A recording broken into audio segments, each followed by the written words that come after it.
Assalamualaikum warahmatullahi wabarakatuh. Alhamdulillahil malikil haqqil mubin, alladzi akmala ad-dina wa wadaha at-tariqal mustabin. Wa asyhadu an la ilaha illallah wahdahu la syarika lah, syahadatan yarjul muwahhidu biham najata yaumaddin.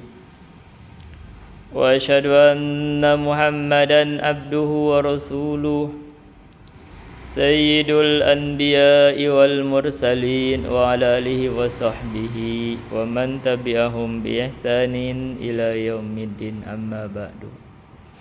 Hadirin rahimani wa rahimakumullah. Kita akan lanjutkan membahas kitab Qaidatul Fiqhiyah wa Dhawabitul Fiqhiyah karya Syekh Abdurrahman bin Nasir As-Sa'di. Barangkali sebelumnya kita akan sedikit ulas kenapa saya masuk juga di dalam kajian di YouTube ini. Mungkin sekedar tahu bahwa jika diperhatikan YouTube ini dijejali oleh informasi-informasi yang kadang banyak yang tidak bagus isinya. Banyak juga konten kreator atau para ustadz yang masuk di dalam penyebaran atau berbicara di YouTube ini terkenal kadang. Tapi kalau dianalisis secara ilmu, sebenarnya banyak kekeliruan. Walaupun terkenal. Karena itu ada yang mengatakan wudu itu rukun wudu hanya 2. Ada yang tidak tahu bagaimana hukum atau rukun qauli pada wudu. Dan bahkan banyak lagi hal-hal yang kalau itu dibahas di sisi para ulama itu masalah. Banyak juga kesesatan yang disebarkan. Dan bahkan banyak yang ditokohkan, ceramah-ceramahnya diikuti dengan banyak orang. Padahal isinya hanya kayak konser, tidak ada ilmunya yang dibahas di situ. Jadi umat ini perlu diberikan alternatif untuk disajikan ilmu-ilmu yang bisa menuntun mereka, dan itu hujah atas mereka. Dan saya merasa jika saya tidak masuk, padahal saya itu dari kecil saya belajar, dari kecil umur 7 tahun saya sudah belajar, udah khatam Quran, sudah belajar sorof umur 7 tahun belajar sorof Kailani, terus belajar nahwu sorof, membongkar kalimat-kalimat Arab dari umur hafal, kadang jurmiyah hafal umur SMP. Kalau saya tidak masuk, justru ini jadi masalah berat. Masalah untuk saya juga, masalah untuk umat juga. Karena apa? Karena seakan-akan membiarkan orang lain berbicara, tidak ada alternatif. Apalagi terus belajar, dan dari kecil saya secara umum istiqomah alhamdulillah di dalam ilmu. Nah ini, dan mungkin ini juga bahwa saya dari kecil belajar istiqomah alhamdulillah, walaupun sibuk dengan yang lain, sibuk dengan kuliah, dengan apa, tapi masih tetap ada kesibukan ilmu. Dan kita harus pertahankan ini istiqomah. Kita sendiri, saya sekarang sedang rihlah bukan di negeri saya sendiri. Kita harus istiqomah, dan ini sekarang bahkan bukanya pengajian ini di YouTube ini adalah jalan juga untuk saya lebih mengokohkan ilmu. Pertama, dari kecilnya kita sibuk dengan ilmu, kita sibukkan lagi dengan ilmu, dengan ini. Dan ini rahasia Allah. Rahasia Allah untuk saya juga. Mungkin ketika ilmu ini sebenarnya adalah keunggulan untuk saya, jadi ilmu itu keunggulan untuk saya. Anda jangan bertanya dalam hal-hal yang lain, misalkan kenapa saya ada kekurangan dalam hal lain, pasti karena memang sibuknya dengan ilmu. Jadi artinya ilmu ini adalah kekuatan saya, karena dari dulu saya hanya belajar banyaknya, apalagi ilmu agama yang memang yang dipelajarinya lebih banyaknya ilmu agama. Jadi ini kekuatan saya.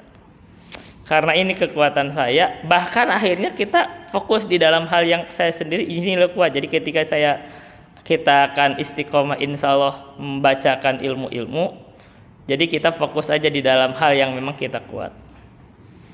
Saya mungkin tidak akan terlalu banyak membagikan kepada Anda tips bagaimana untuk sukses berbisnis, karena bisa jadi saya sendiri belum berhasil di dalam bisnisnya. Terus bagaimana saya berbicara sesuatu yang saya sendiri tidak kokoh di situ. Banyak faktornya memang. Jadi saya tidak akan masuk di dalam hal yang saya sendiri tidak pandai untuk menguasai atau mengaplikasikan. Mungkin bisa teori-teori, tapi teori-teori itu kalau kita tidak di dalam prakteknya kita sendiri tidak mumpuni dalam aplikasinya, ya kita nggak usah bahas, serahkan orang lain. Kita akan bahas yang ada di wilayah kekuatan kita, dan ini adalah ilmu terutama ilmu agama. Karena hidup itu yang penting. Ini kita bicara takdir kan. Nabi itu bersabda, kullun muyassarun lima khuliqalahu. Setiap orang itu dimudahkan terhadap apa yang diciptakan untuknya. Dan inilah yang dugaan saya, ini yang Allah mudahkan untuk saya itu di dalam ilmu. Yang tidak banyak orang juga dimudahkan, karena faktornya mungkin ilmu ini tidak senang untuk mereka. Untuk apa ya saya belajar ilmu lama-lama? Terus apa juga tidak ada faidah langsung mungkin, karena kita kan dari ilmu agama ini tidak ada uangnya secara umum gitu kan. Nggak ada uangnya juga, seperti saya ceramah itu kan nggak ada uangnya. Nah ini ada rahasia ya akhirnya ya nggak tahu ya, akhirnya kita hanya berusaha ya dengan ilmu ini, ya kita tidak bisa mencari dunia memang. Ya nggak apa-apa. Jadi walaupun banyak ustadz yang lain itu justru banyak mendapatkan uang ketika tidak begitu fokus di ilmu. Mungkin membuat yang penting fokus di pengumpulan massa. Ya kalau banyak massa, ada yang dikasih alfat, ada dikasih mengumpulkan massa. Tujuannya mengumpulkan massa, ya itu jadi membuat hal yang mereka senang, ya itu banyak akhirnya ya. Tapi kalau orang secara umum dijelaskan ilmu, fokus pada ilmu, barangkali memang karakternya orang itu atau manusia itu kurang suka gitu. Jadi ini kita wilayah yang mungkin tidak terlalu banyak followernya atau tidak banyak fansnya. Kalau ingin buat fans yang banyak, kita bikin pengajian dengan ala konser. Nah, itu kan lebih banyak, penuh. Karena memang dari awal orang senang musik masalahnya. Begitu ustadz masuk juga ke dalam musik, buat konser kayak mirip konser begitu, gemerlap, orang penuh. Nah ini itu fitnah. Kita ingatkan secara ilmu, itu fitnah. Itu fitnah di dalam agama ini akan memfitnah manusia. Nah, kita tidak akan termasuk. Kita masuk kepada kaidah berikutnya. Kemarin kita sudah masuk kepada kaidah apa kemarin?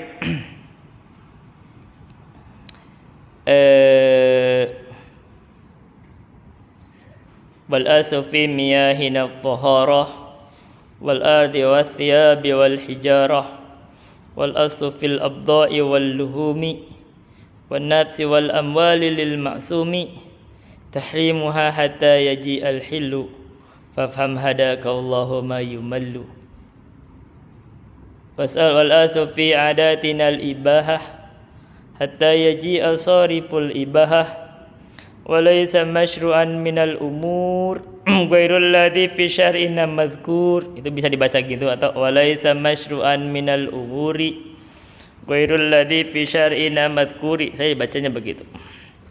Gak apa-apa dibaca begitu. Karena guru kami juga membolehkan itu. Katanya mujawarah.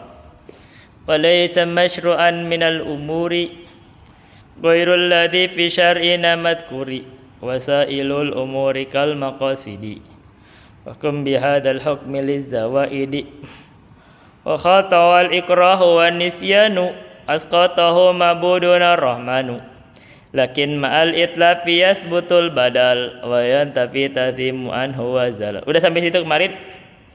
Wa min masailil ahkami fit taba yasbutu la idastaqalla fawaqa. Baik, itu kaidah yang berikutnya.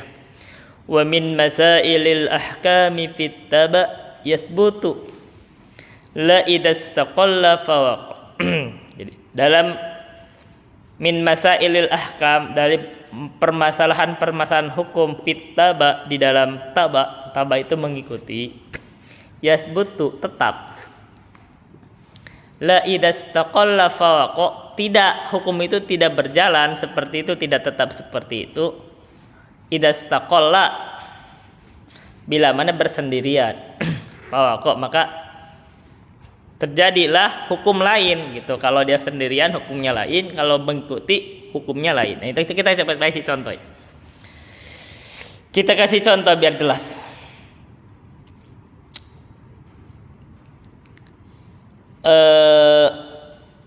Ini dikasih sarahnya itu, goror itu, jual beli goror itu tidak boleh. Jadi ketidakjelasan itu nggak boleh. Tapi kalau mengikuti kepada hal yang lain yang tidak bisa terhindar, dan hal lainnya gak goror jelas, tapi ada bagian kecil yang goror yang tidak bisa terhindarkan, maka itu boleh. Contoh, beli rumah boleh? Boleh. Kenapa gak boleh? Boleh, karena kita bisa kelihatan rumahnya. Ini rumahnya, ukuran luasnya segini, ini begini nih semuanya. Kan rumah itu banyak faktornya tuh. Oh, desainnya begini, tampak begini, itu boleh. Tapi kalau bicara pondasinya seberapa dalam, kita kan nggak tahu tuh, itu goror. Goror dalam masalah begitu dimaafkan, karena tidak bisa, nggak mungkin juga kita angkat rumahnya, saya lihat pondasinya, roboh dong rumahnya. Jadi gitu, ada hal yang diikutkan dalam hal itu boleh. Oke, sekarang begini, beli buah-buahan. Goror dalam buah-buahan seperti beli petai, itu kan kita secara umum nggak mau makan, nggak suka buah-buahan yang ada ulatnya. Tapi kan kita gak ketahuan kalau ulat petai itu di dalam tuh ada ulatnya atau enggak. Nah, kita beli ternyata ada ulatnya, boleh. Kenapa?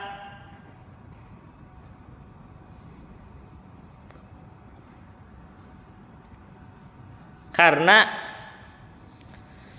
kalau itu adalah goror yang tidak bisa terhindarkan. Sama sekarang misalkan ulat petai.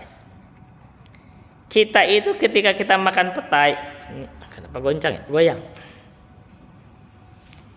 Kita itu ketika makan petai misal atau jengkol, itu kadang di dalamnya itu ada ulatnya. Nah, ketika kita anggap bahwa itu ada petai murni, kita makan ternyata ada ulatnya, maka ulatnya itu boleh dimakan karena kita tidak tahu. Kita nanya teh, wa min masailil ahkami fi taba, ini hukumnya dalam masalah taba, karena ulat itu mengikuti petai. Boleh. Begitu. Boleh kita makan. Kenapa? Karena kita tidak tahu itu ada ulatnya. Itu kan kita makan petai, ternyata di dalamnya ada ulatnya, kecil gitu kan.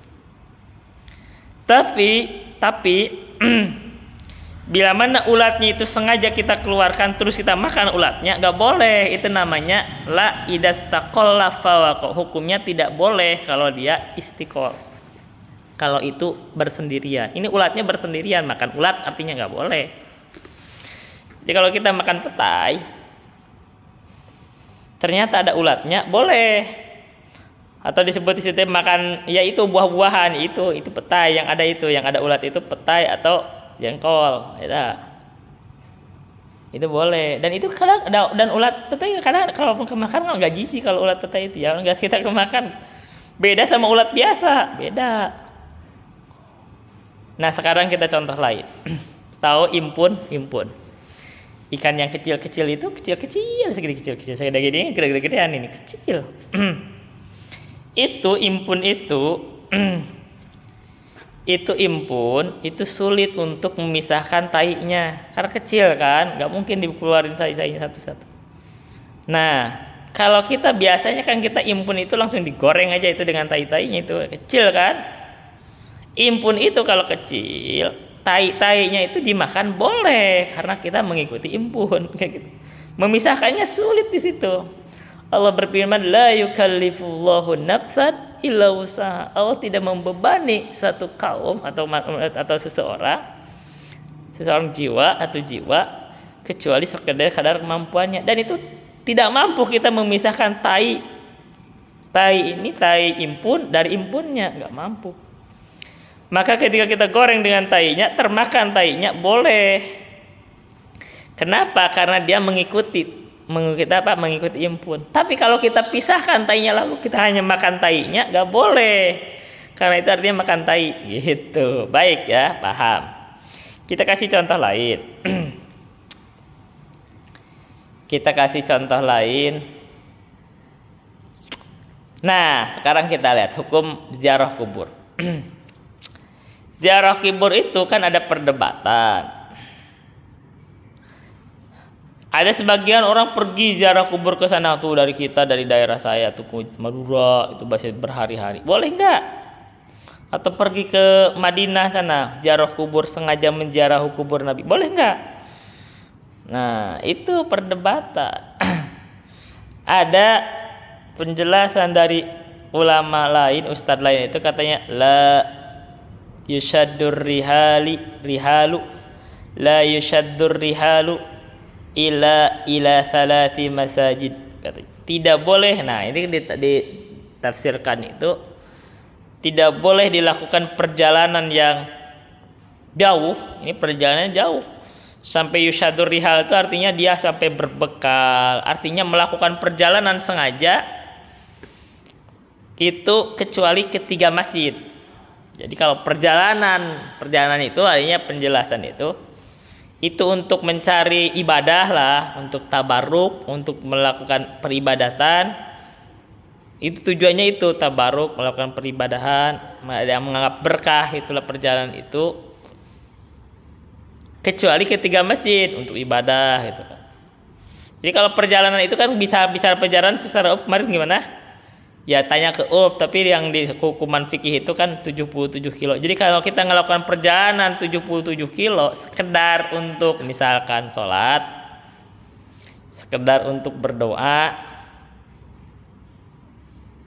ya, gitu kan, itu tidak boleh. Ya, itu termasuk ziarah. Kan dia ziarah tuh nggak boleh. Kecuali ke 3 masjid. Apa masjidnya? Masjidil Haram, Masjidil Aqsa, Masjid Nabawi. Kenapa?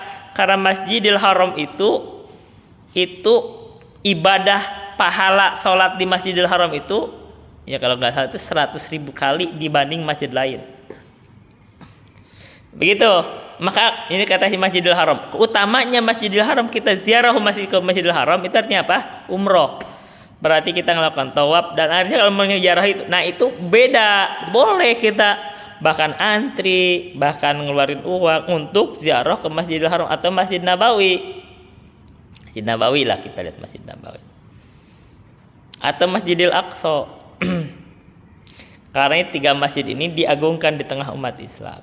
Tapi tidak boleh bersengaja ziarah ke kubur Nabi. Saya mau ziarah ke kubur Nabi, perginya itu ke kubur Nabi, nggak boleh.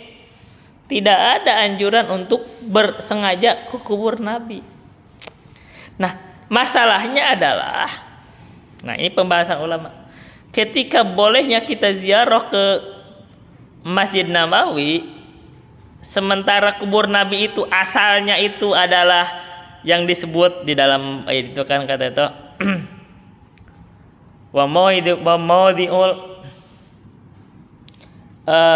di dalam Al-Arjuja Almiyah ini saya hafal, Al-Arjuja Almiyah sejarah Nabi saya hafal. Ini baca ceritanya. dalam hukumnya menurut tahqiqnya kubur Nabi itu bukan di Masjid Nabawi, itu ada di kamarnya Aisyah. Itu bukan di masjid itu. Makanya hukum tahqiqnya itu adalah itu di kamar Aisyah. Karena Nabi itu, setiap para Nabi itu begitu meninggal dia dikuburkan di tempat meninggal. Makanya di dalam Al-Arjujah Al-Mi'iyah, wa yawmal lisnaini qadha yakina id akmalas thalatha was sittina wa dafnu fi mawdi'il wafati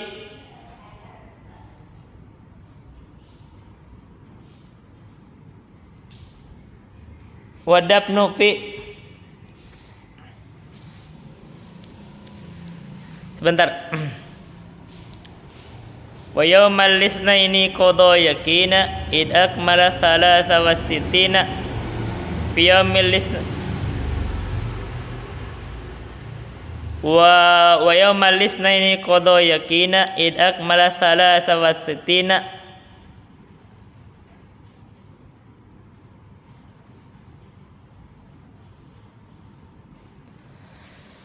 wa dafnu fi. Ini kalau saya lupa ini baitnya itu. Wa dafnu fi mawdil wafati antahqiqi. Ini ada yang gugur. Sebentar. Muddatut tamridi khamsa sahri wakila bal sulsun wa khamsun farri. Baik. Jadi wa yawmal lisnaini qadha yakina id akmala thalatha wa sittina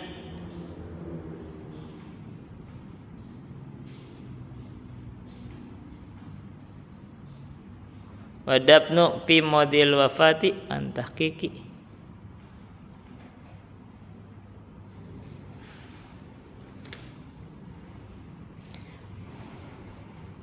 Wa dafnu fi baiti ibnatis wa dafnu fi baiti ibnatis siddiqi. Nah, jadi dafnu itu penguburan Nabi itu fi baiti ibnatis siddiqi itu di rumahnya anaknya As-Siddiq, itu maksudnya di rumahnya Aisyah. Itu jadi Nabi itu, kuburan Nabi itu adalah fi baiti ibnatis Siddiq, itu dikubur di rumahnya Ibnatus Siddiq, yaitu Aisyah radhiyallahu anha. Fi maudhi'il wafati antahqiqi, yaitu tempat mautnya Nabi, yaitu di kamar Aisyah. Jadi status kuburan Nabi itu bukan status masjid, itu statusnya adalah rumah Aisyah. Gitu. Begitu terjadi pelebaran, itu pelebaran masjid itu ada ulama setelah para sahabat itu mereka melebarkan itu kena juga ke rumah Aisyah, karena rumah Aisyah itu berdampingan kan dengan kubur Nabi, bukan kubur Nabi, dengan Masjid Nabawi, karena kan apa ya itu ketika itu wabana baitabnat Suma kan di dalam atau di Al-Arjujah kita coba baca ya. Nanti suatu saat kita baca juga nanti sejarah Nabi. Saya sengaja hafalin itu. Sebentar. Karena teh akmala fil ula salatal hadari min ba'di ma jama'a fasma khabari thumma banal masjida fi Kuba'i wa masjidal madinatil qurra'i thumma bana min haulihi masakinah thumma ata min ba'du fi hadza. Jadi Nabi itu memang sengaja membangun rumah beliau itu untuk istri-istrinya itu sumabana min haulihi, di sekitar Masjid Nabawi itu masakinah, rumah-rumah Nabi. Jadi rumah Nabi itu ada di sekitar masjid, bukan di masjid. Ketika Nabi meninggal di rumah beliau, rumah Aisyah, maka itu beliau dikubur di situ. Begitu dilebarin, keliru kalau nganggap itu kan Nabi dikubur di masjid, keliru secara pemahaman. Itu Nabi dikubur di rumahnya Aisyah. Begitu dilebarkan, rumah masjid itu bawa juga ke arah rumah Aisyah gitu. Jadi itu sebab hukum fikihnya begitu. Dia bukan dikubur di masjid, bukan. Bentar, ini kenapa goncang-goncang? Baik. Nah, artinya ketika kita tidak boleh berziarah walaupun ke kubur Nabi, melakukan perjalanan jauh. Nah, itu yang tidak boleh itu bersendirian sengaja untuk ziarah. Tapi kalau kita sudah ziarah ke Masjid Nabawi, karena kita tahu fadilah dari Masjid Nabawi itu, maka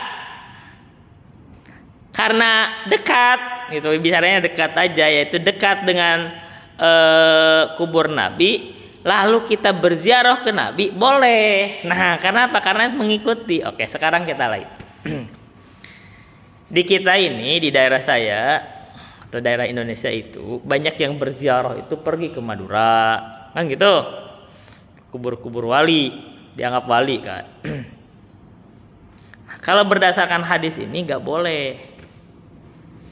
Jadi ini Wahabi nggak boleh. Ini hadisnya tuh kalau bersendirian nggak boleh. Tapi boleh kalau sekedar ikut. Misal di Madura itu di pesantren siapa kayak namanya di pesantren misalkan yang terkenal ya, pesantrennya Syekh Khalil Bangkalan ada daurah tafsir At-Tabari misal, kita ikutlah, selesai tafsir At-Tabari diselesaikan dalam 1 bulan misal. Lalu setelah itu kita mampir ke kubur pendiri atau ulama orang situ. Nah, itu boleh. Kenapa? Karena mengikuti. Gitu. Beda hukumnya. Jadi nggak boleh kalau bersendirian sengaja mencari keberkahan pergi ke kuburan. Ini banyak nih. Sampai keluar uang 2 juta. Orang-orang kampung aja sampai keluar 2,5 juta. Ninggalin suaminya. Kadang ternyata suaminya begitu ditinggali istrinya itu, kita ngalamin, kita di keluarga sendiri itu akhirnya sakit. Begitu sakit kan, habis itu ditinggalin tuh suaminya sama ibu-ibu yang bawakan para kiai. Ibu-ibu itu pengajian ibunya dibawa, suaminya ditinggalin di rumah. Kebayang nggak itu? Oh, nggak ada yang masak, nggak ada apa kan gitu, terasa tuh. Itu udah kejadian kalau di kampung. Ngeluarin uang, itu kan buang-buang uang segala macam. Untuk apa tujuannya? Ziarahnya untuk apa? Nah, itu masalahnya di situ. Itu ada bentuk pengagungan terhadap kuburan. Pengagungan terhadap kuburan itu titik awal masuk kepada kesyirikan. Dan bahkan kalau menurut cerita-cerita yang tahu, sebenarnya banyak jamaah itu sebenarnya meminta kepada penghuni kubur itu banyak. Artinya sebenarnya berbuat syirik langsung tuh banyak tanpa disadari oleh para ustadz. Para kiai yang ngajak itu dia gak sadar tuh. Dan dia sedang ngejerumuskan umat terhadap hal yang bisa membuat syirik atau benar masuk kesyirikan tanpa sadar itu dosa. Maka saya tegur. Maka saya tegur aja nggak apa-apa. Mau benci silahkan, itu tidak masalah mau dibenci. Kita bicara ilmu. Nah, tapi manfaatnya juga apa? Udah keluarin modal, keluarin uang, ya kan? Kadang-kadang tadi keluarganya ditinggalin, suaminya ditinggalin, kan gitu. Madorotnya banyak, kadang-kadang ada yang sampai sakit seminggu bisa perjalanan itu. Banyak yang meninggal juga kadang-kadang, kan banyak tuh yang jarang-jarang meninggal. Itu bayangin tuh manfaatnya apa mereka? Keluarin uang, modal segala macam. Nah, manfaatnya nggak ada. Itu tambah ilmu, nggak ada tambah ilmu, tambah apa? Nggak ada. Itu kemungkinannya bisnis. Kerja sama-sama travel, ada bisnis itu untuk menghidupkan PO gitu apa atau perusahaan bis itu kan terus menghidupkan ekonomi setempat. Jadi itu sebenarnya main bisnis, main uang. Apalagi yang terkenal zaman sekarang itu kan banyak tuh yang pemalsuan makam. Itu tujuannya apa sih sampai berebut makam? Uang di situ. Oh, dia itu menurut cerita ya, saya sih nggak pernah datang soalnya. Itu ada kenceng uang itu orang ngasih uang di situ segala macam. Itu bisa berkarung-karung kalau dibuka itu uang tuh banyak. Artinya bisnis kuburan keramat ini bisnis yang paling menjanjikan. Cuman bikin aja kuburan, kadang nggak ada mayitnya juga dibikin aja, dibangun megah. Yang kita kemarin hukumnya kita tahu kan, kita jelaskan bahwa itu hukumnya haram. Tapi ya ada orang yang menyimpang membuat juga gitu, ya udah kita ingkari. Kita minimal ucapan sama hati mengingkari. Ternyata memang motifnya uang juga sebenarnya, yaitu untuk mengumpulkan dana kenceleng dari jamaah. Dan bahkan kalau saya lihat di YouTube juga, itu ada parkirnya juga, diminta juga juru parkirnya. Itu bisa 50.000 parkirnya, katanya kan gitu, mahal banget ya. Untuk begitu, jadi sebenarnya ini adalah proyek bisnis untuk menyedot uang jamaah. Ya gitu. Dan secara hukum tadi, oke. Tapi ketika tidak boleh bersengaja untuk ziarah begitu, karena gak ada manfaatnya juga. Apa manfaatnya untuk berdoa? Misalkan kalau kita ngedoain, yang paling doa kita didoain dari masjid aja, kita lagi sholat ngedoain, bagus kan? Lebih bagus daripada pergi jauh, keluar uang banyak kan? Daripada uangnya dipakai ke sana, mending dikasih uangnya kepada ustadz kan? Ini uang ustadz beli kitab, ini ustadz. Kadang-kadang orang ustadznya juga tidak diperhatikan kan? Lebih bagus memperhatikan ustadz, lebih banyak pahalanya pasti daripada dibuang uang untuk tadi untuk perjalanan ziarah. Tapi ketika tidak boleh melakukan perjalanan seperti itu, sengaja berziarah, tabaruk begitu jauh-jauh, boleh kalau sekedar diikutkan. Artinya, nah ini, ketika kita pergi ke Madura misalkan habis dia daurah atau bahasa orang kita itu pasaran kita tafsir At-Tabari, kita selesailah dalam 1 bulan. Lalu mampir ke kuburan para ulama di sana atau orang soleh atau wali, terserah, maka itu boleh. Kenapa? Nah ini hukumnya nih, wa min masailil ahkami fit taba yathbutu la idastaqalla fawaqo. Ini yang saya pegang. Orang boleh gak sependapat, gak masalah. Saya tidak maksa, tapi saya hukum ini. Saya ini gak pernah jaroh-jaroh begitu, gak pernah. Tapi kalau saya misalkan ada pengajian memungkinkan, saya pernah pergi ke Makassar untuk apa? Daurah Alfiyah Al-Iraqi. Pernah jauh-jauh. Kenapa? Karena menuntut ilmu mah boleh, diperintahkan. Bahkan ini jalannya ulama salaf. Jalannya ulama itu, ilmu itu harus dicari. Saya pernah terbang ke Makassar untuk belajar Alfiyah Al-Iraqi dari guru kami. Katanya, dan memang begitu.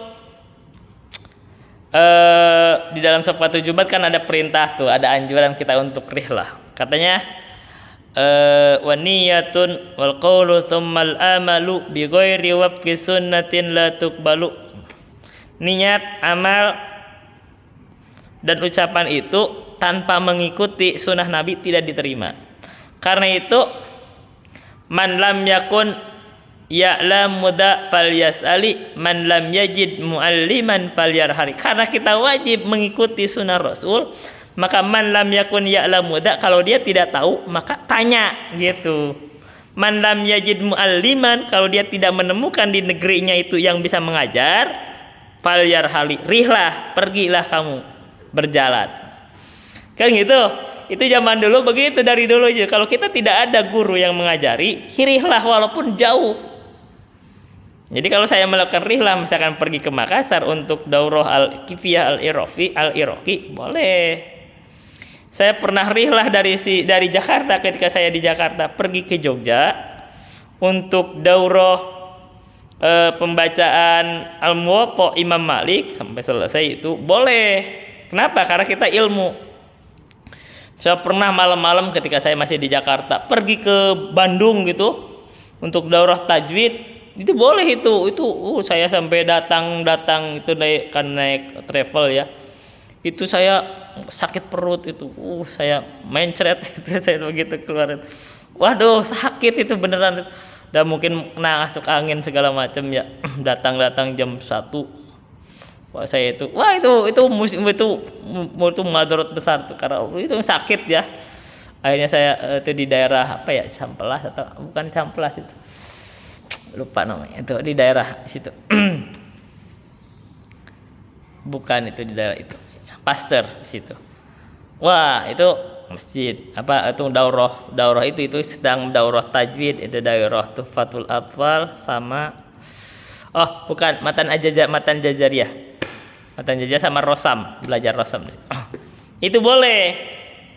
Dan saya pernah juga tuh dari Jakarta, ketika saya masih tinggal di Jakarta, ada daurah Mustalahul Hadis itu di daerah, lupa ya, karena daerah Bandung, tapi itu saya juga bingung itu karena Bandungnya itu kok itu masuk hutan itu, cari-cari alamatnya susah itu. Akhirnya saya naik ojek, hutan, saya menangis itu, perasaan itu, subhanallah, menangis. Kenapa? Nyari alamatnya susah banget, itu tembus ke hutan. Waduh, ini tapi memang itu yang diuji itu imannya ya, subhanallah, itu meningkatkan iman. Oh, kita ini perjuangan mencari ilmu berat. Boleh, padahal ternyata di sana juga saya nggak begitu paham. Akhirnya saya cuma baca catatan dari guru kami yang sudah saya pelajari, yang kita pelajari di tempat lain. Gitu. Jadi ini ilmu. Jadi kalau rihlahnya untuk ilmu, man lam yajid mu'alliman falyarhal, rihlahnya untuk ilmu boleh. Bahkan itu sunnahnya orang-orang solih, sunnahnya orang-orang yang berilmu itu rihlah. Dan sekarang bahkan rihlah ilmu itu dimudahkan. Jadi jangan terlalu fanatik orang. Rihlahnya ilmu sekarang itu bukan hanya rihlah fisik. Bisa jadi rihlahnya itu adalah menggunakan media seperti YouTube ini. Makanya ketika saya bikin pengajian ini, maka sebenarnya orang tidak bisa lagi untuk saya tidak tahu ilmu, karena dimudahkan, bisa dipegang di handphone mereka. Tinggal bagaimana mereka itu mengorbankan waktu, sama mengorbankan paket data. Dan saya sendiri memanfaatkannya. Jadi ketika guru kami melakukan pengajian di mana, kadang-kadang di Korea gitu, Korea Selatan, saya harus ikut gitu ke Korea Selatan. Beliau guru kami itu ngajar bukan hanya di Indonesia, ada di Papua ya, di Indonesia tetap di Papua, di Makassar, di mana-mana, di Pangkep, di Jene, kadang di Aceh, kadang di Jawa, kadang di Bali. Akhirnya saya masih mengikuti pengajian beliau. Kenapa? Karena ini media ini sama dengan rihlah sebenarnya, boleh, dan itu saya ada maslahat, ada manfaatnya, saya akui. Jadi orang ngejek, kamu ngambil belajar dari YouTube. Saya juga datang ketika saya lagi di Jakarta. Itu guru kami itu ngajarnya di Depok di Al Muhajirin wal Ansor. Itu saya pergi pagi dari jam 6, berangkatnya itu jam 6. Datang mulai pengajian kan setengah 10. Itu datang itu kalau balik lagi ke kosan itu datangnya itu jam 12. Jadi dari jam 6 sampai jam 12 malam itu berapa jam? 18 jam. Kadang-kadang besoknya ada pengajian, nginep saya di masjid. Gitu. Nginep saya kan Sabtu, Minggu nginep. Jadi kita biasa rutin itu setiap 2 minggu. Kadang-kadang di mana aja di daerah Jabodetabek suka datang kalau masih di Jabodetabek. Sekarang memang ya ini kan Allah itu tidak bisa bebani kita dengan sesuatu yang tidak mampu. Sekarang itu ada hal yang saya tidak bisa banyak cerita, bahwa hal-hal itu saya tidak bisa lakukan sekarang. Gitu, ada hal-hal yang saya tidak bisa lakukan sekarang. Jadi untuk rihlah sekarang banyak yang tidak datang. Saya juga udah ngobrol juga aku Ustaz. Kadang-kadang saya nggak bisa datang. Saya tidak bisa cerita gimana-gimananya, pokoknya nggak bisa datang. Dan Allah tidak pernah membebani seseorang yang dia tidak mampu. Allah berfirman, la yukallifullahu nafsan illa wus'aha.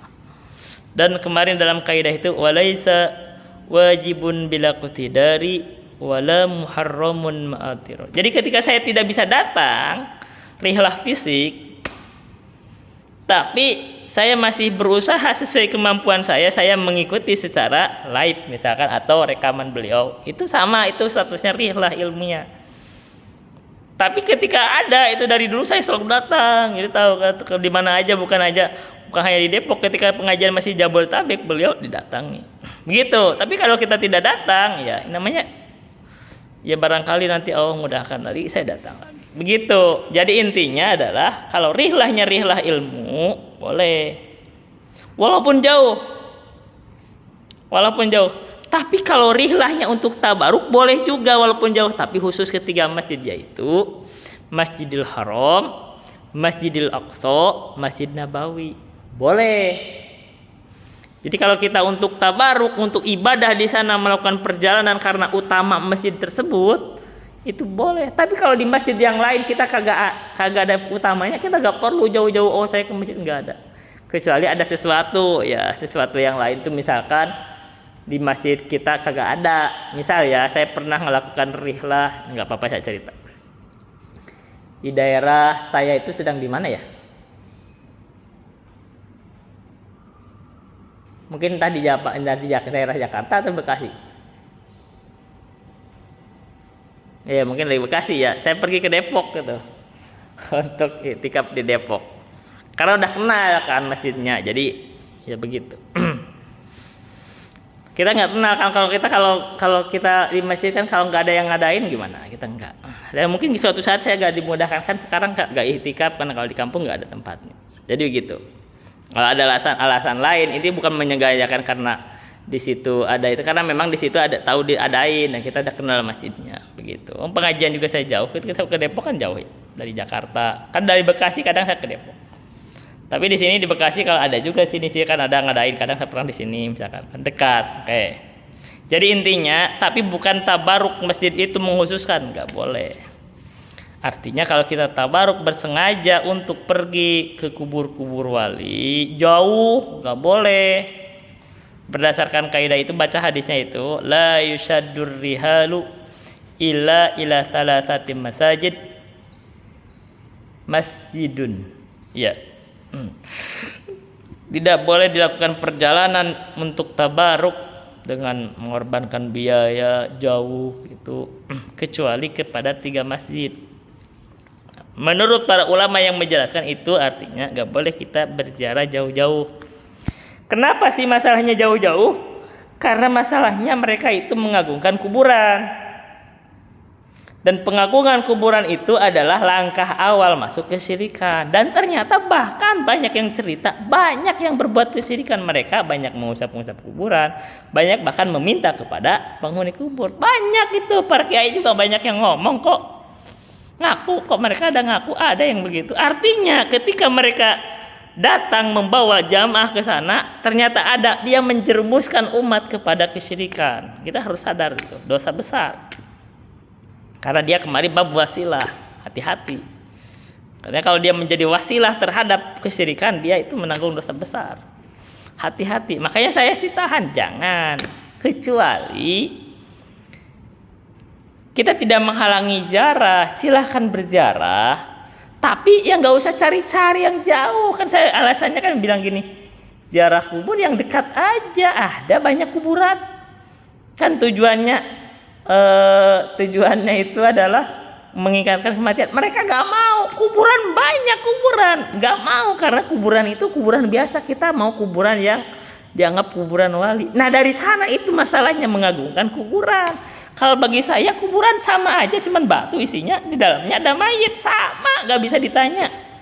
Udah mati sama. Kalau buat saya gitu. Ini kayak Nabi Ibrahim itu memandang ini patung-patung, sama patung, cuman patung dipukul juga mati gitu, dipukul juga pecah. Itu memang patung, gak bisa ditanya. Sama dengan statusnya kuburan. Kalau buat saya ini kuburan cuman batu isinya, ditanya gak bisa jawab. Sama statusnya orang mati, gak bisa ngapa-ngapain. Kenapa cari-cari yang jauh? Kuburan sama di mana aja. Ini kalau saya pandangannya begitu, pakai pandangan yang realita. Gak ada. Karena saya tidak berkeyakinan, oh kan saya untuk tabaruk, gak ada keyakinan itu. Tapi kan saya untuk tawasul, gak ada keyakinan itu. Mereka sama aja hamba Allah. Tidak bisa apa-apa. Kita tawasul itu kepada Allah dengan nama-nama Allah. Sama aja statusnya. Kalau saya mandangnya begitu. Tapi mereka gak sama mandangnya. Mereka nganggap ini beda. Ini kuburan wali. Ketika mereka berdoa di sana dikabulkan. Ketika mereka datang ke sana, itu tawasul kepada mereka. Menurut tawasul artinya meminta kepada Allah dengan menyebut mereka, dikabulkan. Begitu keyakinannya. Dan itu masalah lain di bab kekeliruan pada tawasul. Dan bab tawasul itu kalau tegas minta kepada yang dikubur, itu syirik akbar hukumnya. Sama dengan statusnya orang Kristiani. Ya kita sebut gak apa-apa namanya, karena ini khusus untuk Islam, umat Islam. Kita mengkritik gak apa-apa, mengkritik keyakinan. Mereka itu berdoanya itu kan ya Yesus, wahai Yesus. Itu artinya berdoa ke Yesus. Tapi mereka juga menganggap ini tawasul, karena dianggap Yesus ini adalah juru selamat, pemberi syafaat. Sama itu statusnya, sama orang yang pergi ke kubur-kubur, dia berdoa, wahai Syekh, kabulkan permintaan saya. Itu hukumnya syirik akbar. Sama, bedanya apa? Ketika kita mengkritik kekeliruan kaum Nasrani atau Kristiani yang berdoa kepada selain Allah, yaitu Yesus, lah masih mending mereka berdoanya ke Yesus. Ini kalian berdoanya ke kuburan. orang-orang yang bukan nabi. Masih lebih parah kita, lebih parah orang-orang kita. Kelirunya lebih banyak karena berdoa kepada wali gitu loh. Yang wali itu statusnya di bawah nabi. Gitu, lebih parah lagi kalau begitu. Lebih parah dari orang Kristiani dong kalau begitu caranya. Padahal orang kita mengkritik umat Kristiani itu melakukan kesyirikan. Gitu kan? Masanya kan gitu. Umat Islam itu tidak pernah diajarkan untuk berdoa kepada selain Allah. Karena Allah berfirman, iyyaka na'budu wa iyyaka nasta'in. Berdoa itu kepada Allah. Ketika tahu bahwa Allah itu Maha mendengar, mengabulkan doa, kita berdoa langsung kepada Allah. Itu umat Islam, enggak pernah berdoa kepada orang yang udah mati, walaupun nabi. Maka tidak pernah diajarkan kita berdoa kepada nabi. Ya Rasulullah, saya itu enggak suka kalau bicara manggil ya Rasulullah itu enggak suka, karena Rasulullah sudah meninggal. Kalau masih hidup, orang sahabat datang, ya Rasulullah, datang. Itu kayak seperti Abu Amr atau Amroh Sufyan bin Abdullah.